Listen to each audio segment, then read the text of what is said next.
একদম ঝাল ঝাল করে গরু মাংস রান্না করব। দেখেন আপনারা অনেকেই গরু মাংস খান, তবে আমি গরু মাংসের ঝাল বেশি খাই। আপনারা যারা গরু মাংসের ঝাল খেতে পছন্দ করেন আমাকে অবশ্যই কমেন্টসে জানাবেন। আর আপনারা আমার এই ভিডিওটা কে কোথা থেকে দেখছেন আমাকে অবশ্যই কমেন্টসে জানাবেন। আর আমার মতো এইভাবে গরু মাংস রান্না করে খেতে আপনাদের কার কার পছন্দ সেটা অবশ্যই আমাকে জানাবেন। তো আমি প্রতিবার যেভাবে গরু মাংস রান্না করি সেই মোতাবেকই মসলা দিলাম। তবে আপনারা একটা কাজ করবেন যে গরু মাংসে সবসময় একটু জায়ফল, জয়িত্রী, পোস্তদানা বেটে দিবেন। দেখবেন এটার ফ্লেভারটা একদম হোটেল স্টাইলে, বাবুর্চি স্টাইলে হবে। তো আমি সেই মোতাবেক আমিও দিলাম। দেখেন গরু মাংসটা একদম কষায় নিব সমস্ত মসলা দিয়ে, একদম পেঁয়াজ, রসুন বাটা, হলুদ, মরিচ, গরম মসলা, ধনিয়া সমস্ত মসলা দিয়ে আমি একদম আপনার মাংসটা কষায় নিব। মাংসটা যখন কষে আসবে তারপরে আমি এখানে আলুটুকু দিয়ে দিব। আলুটুকু দেওয়ার পরে আমি নামাই নিব। তো ঝাল করে গরু মাংস খাওয়াটা এটা আসলে অনেকেই পছন্দ করে, অনেকে করে না।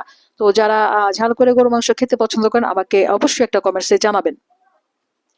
তো এই যে গরু মাংসগুলো একদম কষে আসতেছে, একদম সিদ্ধ হয়ে আসলো। সিদ্ধ হয়ে আসার পরে আমি এখানে আলুগুলি দিয়ে দিব।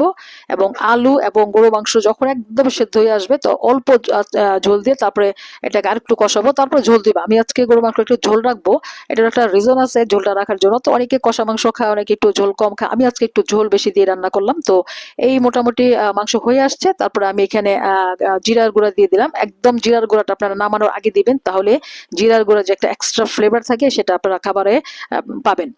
তো এই আমার রান্না মোটামুটি কমপ্লিট হয়ে গেল। আমি ফাইনাল লুকটা আপনাদেরকে দেখাবো। এই হচ্ছে আমার গরু মাংসের ফাইনাল লুক। দেখেন আর ঝোল দিয়ে রান্না করছি, তেলে উঠে আসছে অনেক।